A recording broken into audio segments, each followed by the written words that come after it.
What's up, YouTube? Dark Lord of Sword here. Time for another video on the LEGO channel. And today we're looking at Grisbee's Mist Hunter. The Mist Hunter is the starship used by the Gand bounty hunter Zuckuss and his partner, the protocol droid Forlom. Quote-unquote protocol droid. Right? And it's a weird ship. Partly because in the lore, it has two different depictions. They are both the same design, but they are radically different sizes. One version, which is the version that Grisbee has chosen to replicate, is a two-man starfighter. I'm going to go ahead and open up the canopy here. This is not the correct canopy piece. It's supposed to be this part in this color, but the unprinted version, and this is just the one I could get a hold of. And as you can see, you can fit both figures. However, I should note that obviously the instructions do not come with either Zuckuss or Forlom as figures. Forlom is relatively easy to get, but Zuckuss only ever came with one set. I believe it was the Super Star Destroyer Executor set, at the UCS one. So, yeah, expensive. Anyway, I was able to acquire the parts for him.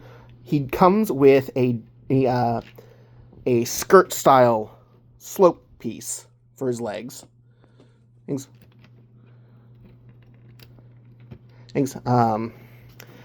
you have to replace with a set of normal minifigure legs in order to get him to sit in here. But he does fit if you do that. And you have to have whichever figure you put in front with their arms raised because of the shape of the cockpit. There is a little piece in the back here. There we go. That will fit. It's meant to hold blasters, but it will fit Zuckuss's leg piece. With some slight modifications, which I have informed Grisbee of, and they are going to be making. And unfortunately, we have now encountered my one criticism of this set, and the landing gear. Here, the front two are fine, but the rear set are only held on by a single stud. Other than that, the model is great. There were a couple of issues that I have talked with Grisbee about, and they are correcting.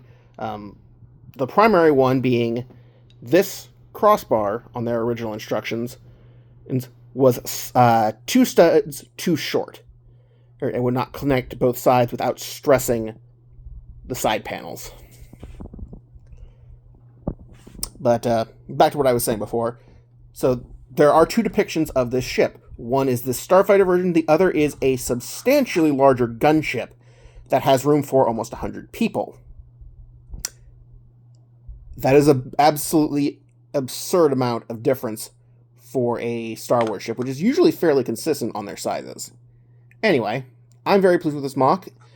Okay, you can pick it up on Grisbee's Rebrickable. I believe the current price is set at $5.99 US. However, you can get this ship in a 3-pack at a discount alongside IG-88's IG-2000 and Dengar's Punishing One. And I got the 3-pack, so I will be doing the other two ships when I have the parts for them. I should be getting the remaining parts I need for Punishing One tomorrow from the date of this video's recording.